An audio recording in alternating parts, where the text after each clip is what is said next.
நிறைய பேர் வந்து நடிக்கிறது பிடிக்குன்றதுனால தான் அவங்க மூவி அவங்களே டைரக்ட் பண்ணுறாங்க. 2 பேர் சாப்பாடை ஒருத்தன் சாப்பிட்றது இருக்குல்ல, அது வந்து பேராசை. நான் ஒரு படத்தை டைரக்ட் பண்ணி நான் நடிக்கிறேன். ஆஸ் அன் ஆக்டர் நான் வெளில தெரியறேன். டேரக்டராக யாரோ ஒருத்தர் தெரிய வேண்டிய ஆப்பர்ச்சுனிட்டி நானே யூஸ் பண்ணிக்கிறேன்.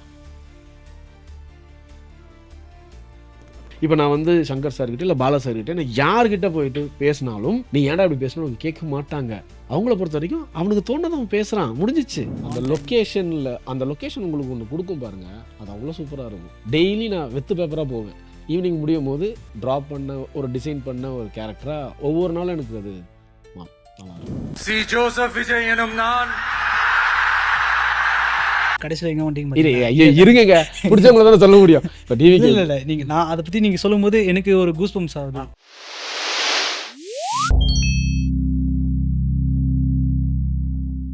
ஒரு ஆக்டிவிட்டி கேம் ஃபர்ஸ்ட் அது ஒன்று என்னன்னா வடை, பாயாசம், கரும்பு, இந்த 3 ஆக்டிவிட்டி நான் ரிப்பீட் பண்ணிகிட்டே இருப்பேன். நீங்கள் அதை பண்ணிகிட்டே இருக்கணும். ஏதாவது ஒன்று மிஸ் பண்ணிட்டீங்கன்னா நான் ஒரு கொஷின் கேட்பேன், ட்ரூத் ஆர் டேர். ஓகே, அந்த கொஷினுக்கு ஆன்சர் பண்ண முடியலன்னா நான் சொல்கிற ஒரு விஷயம் நீங்கள் பண்ணணும். ரைட், ஆரம்பிக்கலாங்களா? வடை, பாயாசம், கரும்பு, வடை, பாயாசம், கரும்பு, பாயாசம், வடை, கரும்பு, பாயாசம். ரைட்டு. லாஸ்ட்டாக எப்போ போய் சொன்னீங்க? லாஸ்ட்டாவா? இப்போ கிளம்பிட்டேன் சீக்கிரமாக வந்துட்டேன்னு சொன்னது போய் அது சொல்லாதீங்க. இல்லை அது வேறு கரெக்டாக ஏதாவது இல்லை அது கரெக்டாக வந்துட்டேன். போய் ரொம்ப யோசிக்க வேண்டியதாக இருக்குது எப்போ நான் பொய் சொன்னேன்றது தான். ஏன்னா உண்மையை மட்டும் தான் பேச இல்லை எனக்கு தெரிஞ்ச வரைக்கும் இது வரைக்கும் நான் பொய் அதிகமாக பேசலை. மேபி எங்கள் அம்மா கிட்ட வீட்டில் பொய் சொல்லியிருப்பேன். ஸோ ப்ரொஃபஷனாக நான் பொய் சொன்னதில்லை. அதை நான் தைரியமாகவே சொல்லிவிடுவேன். யாருமே அதை இது பண்ணவே முடியாது. மோஸ்ட்டாக ஒரு 98% நான் பொய் சொன்னதில்லை. ஓகே, 2% சூழ்நிலைகள். அதாவது ஒரு விஷயம் இருக்குது, சில இடத்துல நாம் சொல்கிற பொய் வந்து அடுத்தவங்களுக்கு பாதிப்பை ஏற்படுத்தாது அப்படின்னா அங்கே பொய் சொல்லலாம். இல்லை நான் சொல்கிற உண்மை ஒருத்தவங்களுக்கு பாதிப்பை ஏற்படுத்தும்னு சொல்லுவ இடத்துலையும் பொய் சொல்லலாம். இது 2 பண்ணியிருக்கேன். அதை நம்ம ஜட்ஜ் பண்ண முடியாதுல்ல, சடனாக அந்த விஷயம் நடந்துடும். நீங்கள் நார்மலாக கீழே விழுந்து அடிபட்டு இருந்தீங்கன்னு சொன்னால் உங்கள் அம்மா வந்து சரி ஓகே பையனுக்கு அந்த வருத்தம் இருக்காது. ஆனால் இது நீங்கள் வெளில சண்டைக்கு போயிட்டு அடிபட்டு இருந்ததுன்னா உங்கள் அம்மா மனசு கஷ்டப்படும். அந்த இடத்துல நான் என்ன சொல்லுவேன்னா, ஃப்ரெண்டு கீழே விழுந்துட்டாமா அப்படின்னு சொல்கிறல்ல, அந்த மாதிரி போய். பாயாசம், வடை, கரும்பு, பாயாசம், கரும்பு, வடை, பாயாசம், வடை, கரும்பு. நைஸ் நல்லா இருக்கு. அதாவது அடுத்தவங்க சொல்கிறத உன்னிப்பாக கவனிக்கணுன்றது எனக்கு இந்த கேமில் ஃபீல் ஆகுது. ஓகே, நம்மளா அவசரப்பட்டு ப்ரீ ஜட்ஜ் பண்ணிட்டு இவங்க எதை சொல்லுவாங்களோ அதை சொல்லுவாங்களோ நாம் ஜட்ஜ் பண்ணாமல் நீங்கள் சொல்கிறத ரிசீவ் பண்ணுற விஷயத்த கற்றுக்கணுன்றது இந்த கேமில் எனக்கு தெரிஞ்சிருச்சு. அடுத்த கேள்வி கேட்கலாமா? ஃபீமேல் ஆர்டிஸ்ட் மேலே க்ரஷ் வந்திருக்கா உங்களுக்கு? இல்லை, யாரு மேலேயுமே இல்லை வரல. அந்த அளவுக்கு அழகு யாருமே இல்லைன்னு சொல்கிறீங்களா? இல்லை எனக்கு அதாவது நான் சினிமாவுக்கு வந்ததுக்கப்புறம் எனக்கு இல்லை, சினிமாவுக்கு முன்னாடி இருந்திருக்கு எல்லாருக்குமே. சரி, சினிமாவுக்கு முன்னாடி சொல்லுங்கள். எனக்கு வந்து சரிதா மேடம் பிடிக்கும். அதுக்கப்புறம் வந்து சிம்ரன் மேடம் பிடிக்கும். அப்போ அதாவது நம்ம படிக்கும் போது இருந்தாங்க இல்லைங்களா? ஓகே, ஸோ அந்த டைமு. அதுக்கப்புறம் ஜோதிகா மேடம், அதுக்கப்புறம் அப்போது இருந்த முக்கால்வாசி எல்லா பட் எனக்கு சிம்ரன் மேடம் வந்து ரொம்ப பிடிக்கும். இப்போது நீங்கள் நடிக்கணும்னு நினைக்கிற ஒரு ஆர்டிஸ்ட், இவங்க கூட ஒர்க் பண்ணோம், இவங்க நல்லா பெர்ஃபார்ம் பண்ணுறாங்க? சாய் பல்லவி அவங்க கூட நடிக்கணும்னு ஆசை. ஏன்னா அவங்க ரொம்ப நல்லா நடிப்பாங்க. அதில் வந்து ஒரு யதார்த்தம் இருக்கும்.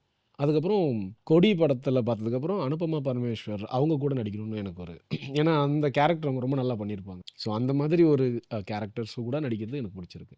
ஓகே, இருங்க, இதுக்கப்புறம் வேறு யாராச்சும் இருக்காங்கன்னு யோசிச்சுக்கிறேன். இப்போ தான் லிஸ்ட் நிறைய வருது, ஃபர்ஸ்ட் இல்லைன்னு சொன்னீங்க. க்ரஷ் வேற, நடிக்கிற ஆசை வேற. நான் அப்படி கொஸ்டின் மாற்றி கேட்டேன். Okay right.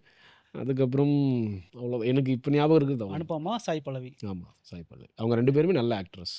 அதுக்கப்புறம் நம்ம தமிழ் ஆக்டர்ஸ்லையுமே வந்து கொஞ்சம் ஒரு சில பேர் இருக்காங்க. அதித்தி, அவங்க நல்ல பர்ஃபார்மர், அவங்க கூட நடிக்கணும்னு ஆசை. சூப்பர். அதுக்கப்புறம் ஐஸ்வர்யா ராஜேஷ், அவங்களும் நல்ல பர்ஃபார்மர், எனக்கு பிடிக்கும்.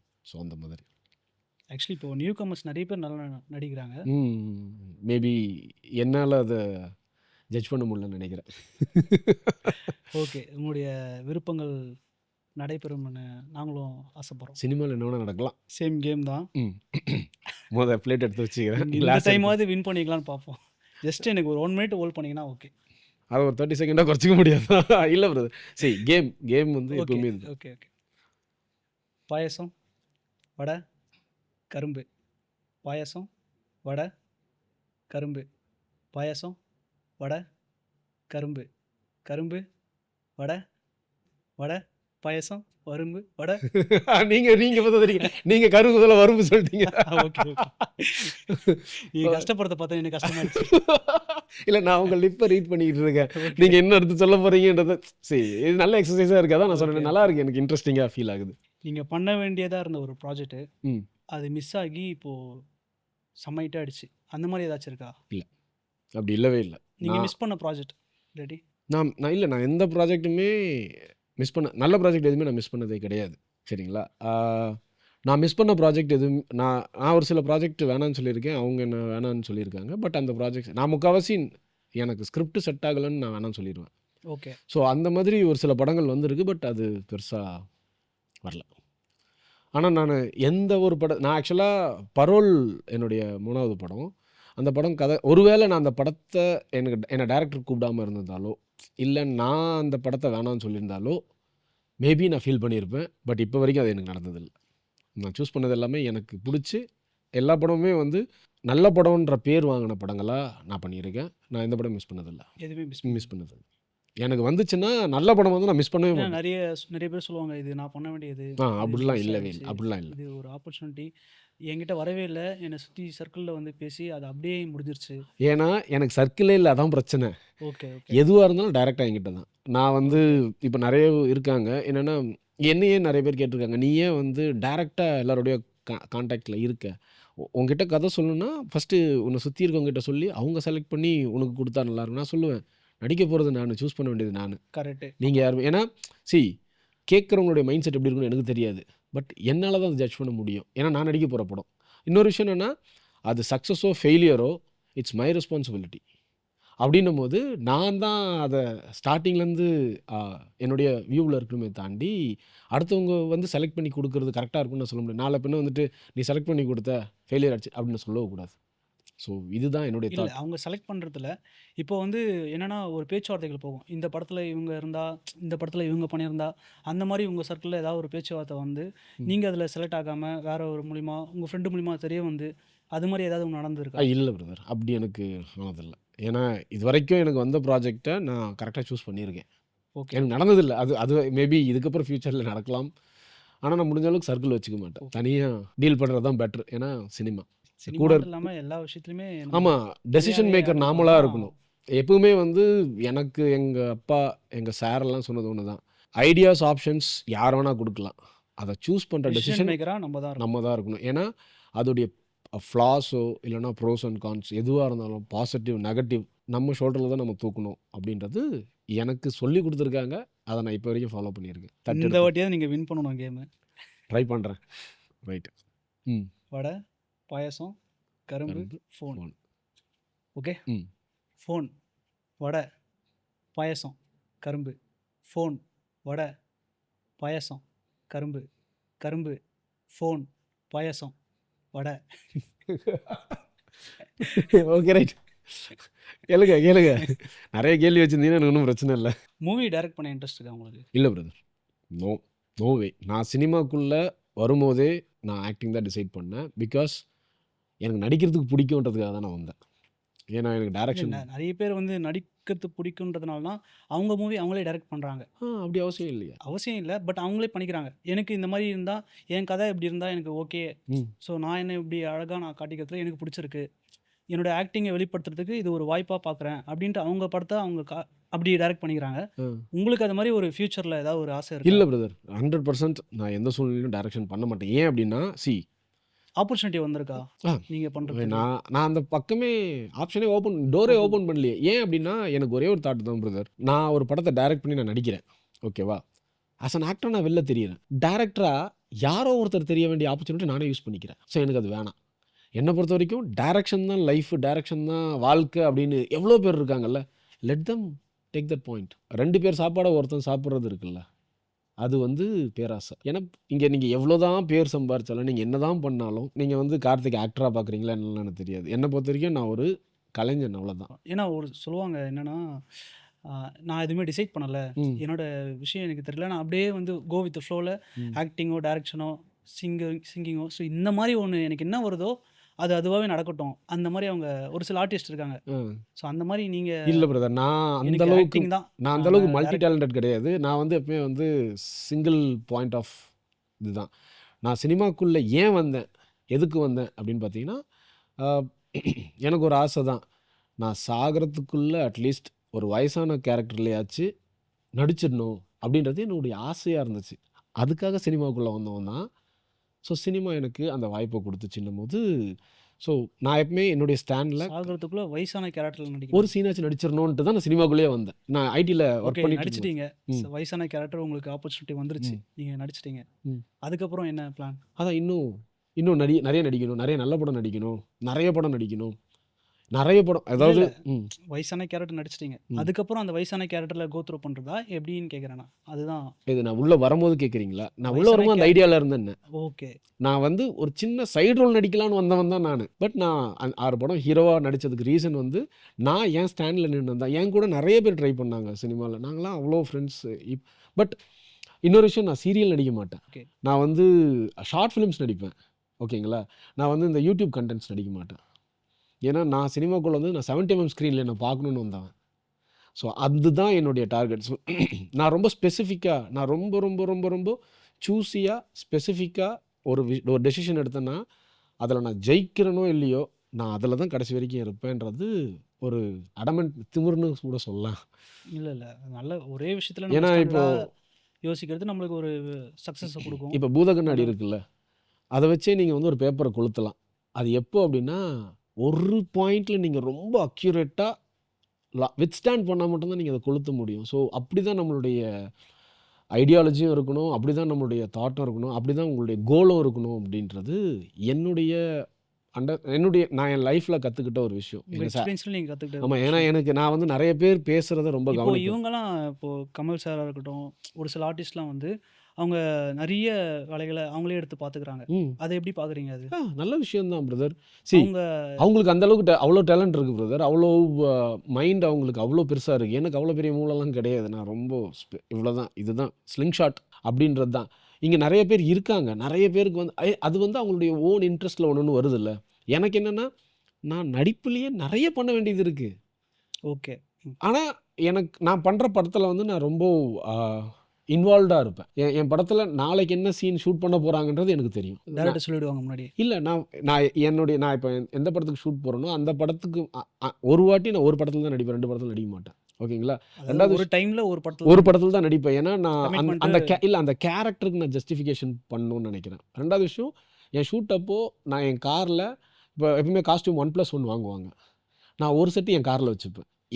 அந்த படத்துக்கு மொத்த காஸ்டியூமே என்னுடைய காஸ்டியூமை மட்டும் நான் என் காரில் வச்சுப்பேன். ஸ்கிரிப்ட் புக் எப்பவுமே என்னுடைய காரில் இருக்கும் அந்த ஷூட் முடிகிற வரைக்கும். முடிஞ்சதுக்கப்புறம் நான் எல்லாத்தையும் ஸ்கிரிப்ட் புக் என்கிட்ட இருக்கும், காஸ்டியூம் அவங்க கையில் கொடுத்துருவோம். ஏன்னா ஸ்பாட்டில் திடீர்னு டைலாக் சேஞ்ச் ஆகுது, அப்படி கொடுக்குறாங்க.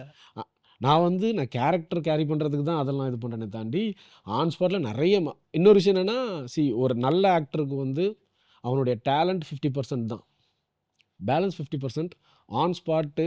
அந்த லொக்கேஷன் உங்களுக்கு ஒன்று கொடுக்கும் பாருங்கள், அது அவ்வளோ சூப்பராக இருக்கும். அதை நீங்கள் அதான் டெய்லி நான் வெத்து பேப்பராக போவேன். ஈவினிங் முடியும் போது ஒரு ட்ராப் பண்ண, ஒரு டிசைன் பண்ண ஒரு கேரக்டராக ஒவ்வொரு நாளும் எனக்கு அது நல்லாயிருக்கும். எவ்ரிடே என்னை பொறுத்த வரைக்கும் எல்லா படமும் எனக்கு முதல் படம், எல்லா நாளும் எனக்கு முதல் நாள் ஷூட். இதுதான் என்னுடைய ஐடியாலஜி. இப்போ நான் என்னன்னா, இப்போ இந்த ஐடியாவில் இருந்து நீங்கள் ப்ராசஸ் பண்ணுறீங்க. இது உங்களுக்கு நெக்ஸ்ட் 3 இயர்ஸில் 4 இயர்ஸில் சம்திங் ஏதாவது ஒரு விஷயம் மாற்றம் நடக்கிறதுக்கு வாய்ப்பு இருக்குன்னு சொல்கிறீங்களா? மாற்றானா ஏதாவது ஒன்று பெஸ்ட்டாக வரும், இல்லை இதுவே எனக்கு கரெக்டாக இருக்குது, இப்படி தான் நான் இருப்பேன் அப்படின்ற மாதிரி? நான் இப்படி தான் இருப்பேன். என்னுடைய ரிசல்ட் என்னவா இருக்குன்றது என்கிட்ட கிடையாது. முயற்சி மட்டும்தான் என்னுடையது. ஓகே. முடிவு ஃபுல்லாக மக்கள்து. ஓகே. சரிங்களா? இன்னொரு விஷயம் என்னென்னா, நான் இதுக்கு முன்னாடிலாம் எப்படி இருக்கும்னா, நம்ம நல்லா நடிக்கிறோமே, நமக்கு எந்த ரெக்கக்னிஷனும் கிடைக்கலையே, நம்மளை யாரும் இது பண்ணலாம், எல்லாருக்குமே ஒரு ஸ்டார்டிங்கில் இருக்கக்கூடிய அந்த ஒரு இது இருக்கும்ல, எனக்கு இருந்துச்சு. அப்புறம் ரீசெண்டாக நான் குமார் சார்னு ஒருத்தரை பார்த்து அவர்கிட்ட பேசிகிட்டு இருக்கும்போது அவர் வந்து என்கிட்ட வந்து சொன்னார், இந்த மாதிரி டெய்லி நம்ம எல்லாருக்குமே ஒரு 2500 கடவுள் கொடுத்துருக்காரு தெரியுமா அப்படின்னோடனே, நான் அப்படியே சார் என்ன சார் சொல்கிறீங்க, டைம் சொல்கிறீங்களா? இல்லை 2500 கொடுத்துருக்காரு. நீங்களே சொல்கிறீங்க சார், அந்த அளவு நான் புத்தாலி இல்லை அப்படின்னு நான் சொன்னேன். அவர் என்ன சொன்னார்னா, நம்ம தினைக்கும் சுவாசிக்கிற ஆக்சிஜனுடைய ரேட் வந்து 2500 ரூபா. இது யார் நான் சொன்னா உங்களுக்கு? குமார் சார்னு ஒருத்தர். சுவாசிக்கிற ஆக்சிஜன் வந்து ஆக்சிஜனுடைய ரேட் வந்து 2500 ரூபாய். ஓகே. நீங்க இது வந்து எமர்ஜென்சில ஹாஸ்பிட்டல்ல அவங்க யூஸ் பண்றது அதுவா? அந்த இல்ல ரேட்டா? நம்ம நார்மலா அது வாங்குற ரேட்டே அதுதான். ஓகே. ஸோ 2500 நமக்கு கொடுத்துருக்காங்க. எனக்கு அந்த 2500 3000 நான் அதில் பர்ஃபெக்ஷன் பார்க்க விரும்பல. ஓகே. அது நமக்குன்னு ஒன்று கொடுத்துருக்காங்க. அது ரீசன் என்னன்னா, நீ உன்னுடைய உழைப்பை போடணுன்றதுக்காக தான் இந்த உலகத்தில் நீ உருவாக்கப்பட்டிருக்க. ஸோ நீ உன்னுடைய உழைப்பை போடு. அது வந்து உனக்கு ரிசல்ட் தருதா இல்லையான்லாம் இல்லை. மேக்ஸ் மாதிரி தான். நீங்கள் கரெக்டாக ப்ராசஸ் பண்ணுங்க, ஸ்டெப்ஸ் எழுதுங்க, ரிசல்ட் என்ன வேணால் வந்துட்டு போட்டோம், அது கவலை கிடையாது. உங்களுடைய ப்ராசஸை நீங்கள் கரெக்டாக பண்ணீங்களான்றது தான். அப்போ தான் நான் யோசித்தேன், சரி நீ எதுக்கு கார்த்திக் சினிமாவுக்கு வந்த? எல்லோரும் உன்னை பார்த்து புகழணும்னா, எல்லோரும் உனக்கு அப்படியே 1,00,000 பேர் வந்து உன்னை பார்க்குறதுக்காக ஆசைப்படணும்னா, இல்லை உன்னை வந்து தலைமையில் தூக்கி வச்சு கொண்டாடணும்னா, இல்லையே. நடிக்க ஆசைப்பட்டு வந்தவன் நடிக்கிற வேலையை பாடுறா. ஒத்துக்கிறாங்க ஒத்துக்கல, ஏற்றுக்கிறாங்க ஏற்றுக்கல, நடிக்க வந்தேயா அதை நல்லா 100% பண்ணு, பிடிச்சி பண்ணு அப்படின்றத எனக்கு நான் ரீசெண்டாக என் மைண்டுக்குள்ளே ஏற்றிக்கிட்டதுனால ஜஸ்ட் ஜாலியாக இருக்குது. மகிழ்ச்சி ஸோ மகிழ்ச்சி. பண்ணுறத 100% நான் நடிக்க வந்தேன். நடிக்கிறத மட்டும் ரொம்ப நல்லா பண்ணணும். அதில் என்னென்ன புதுசாக நம்ம ஒன்றுமே இல்லைங்க. நிறைய பண்ணது நான் புதுசாக பண்ணுறேன் அப்படிலாம் ஒன்றும் இல்லை. ஸ்கிரிப்டில் டேரக்டர் அப்படி ஒரு டிசைன் பண்ணியிருப்பார்ல, அதில் போய் நம்மளை ஃபிட்டின் பண்ணால் போதும். நம்ம நல்ல நடிகன்ற பேர் கொடுப்பாங்கன்றது என்னுடைய முதல் படத்துலேயே எக்ஸாம்பிள். நான் நல்லா நடித்தேன் நிறைய பேர் சொல்லுவாங்க. என் டேரக்டர் நல்லா எழுதியிருந்தார், என் டேரக்டர் அந்த ஸ்மூத்ன்ற கேரக்டர் வந்து அவ்வளோ சூப்பராக டிசைன் பண்ணியிருந்தார். ஆமாம். ஆக்சுவலி அந்த பீச்சாங்கை வந்து அந்த ரோல் வந்து இது வரைக்கும் அது யாரும் பண்ணதில்லை. லெஃப்ட் ஹேண்டில் ஒரு இஷ்யூ வந்து அவன் அதை மட்டும் எப்படி கேரி பண்ணாமல் ஸ்ட்ரகிள் பண்ணுறான். ஸோ அது நல்லா இருந்தது பார்க்குறதுக்கு. அந்த ஸ்கிரிப்டை நான் கூட, அதாவது எப்படி சொல்கிறதுனா, இட்ஸ் நாம் சினிமாவை லவ் பண்ணும்போது, சினிமா நம்மளை லவ் பண்ண ஆரம்பிச்சதுன்னா, நமக்கு தப்பான விஷயங்கள் எல்லாத்தையுமே அதையும் துரத்தி விட்டுட்டு நல்ல விஷயத்தை மட்டும் நமக்கு அனுப்பும். இதுதான் நான் என்னுடைய இந்த 10 வருஷத்தில் எனக்கு ஃபீல் ஆனது. மகிழ்ச்சி. Game over. ஓகே, ரொம்ப நன்றி உங்களுடைய கேமுக்காக. Thank you brother. நல்லா எஃபர்ட் போட்டிங்க. இல்லை, எனக்கு ஒரு புதுசாக இருந்துச்சு. இது வரைக்கும் எந்த இன்டர்வியூலுமே சரி, இந்த மாதிரி ரெஃப்ரெஷிங்கான ஒரு விஷயம் எனக்கு ஃபஸ்ட் டைம்.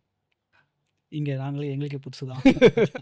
ஓகே. உங்களுக்கு வந்து மாரி செல்வராஜ் சார் பிடிக்கும்னு சொல்லிட்டீங்க. நீங்கள் வந்து ஒர்க் பண்ணணும்னு நினைக்கிற டேரக்டர்ஸ்? பிரதர், எல்லா டேரக்டர் கூடயும் ஒர்க் பண்ணும் பிரதர். இங்கே இவங்க அவங்கலாம் இல்லை. ஏன்னா எல்லாருமே கிரியேட்டர்ஸ். ஸோ எல்லாரு கூடயும் ஒர்க் பண்ணும்போது என்ன நான் ரிஃபைன் பண்ணிக்க முடியும்.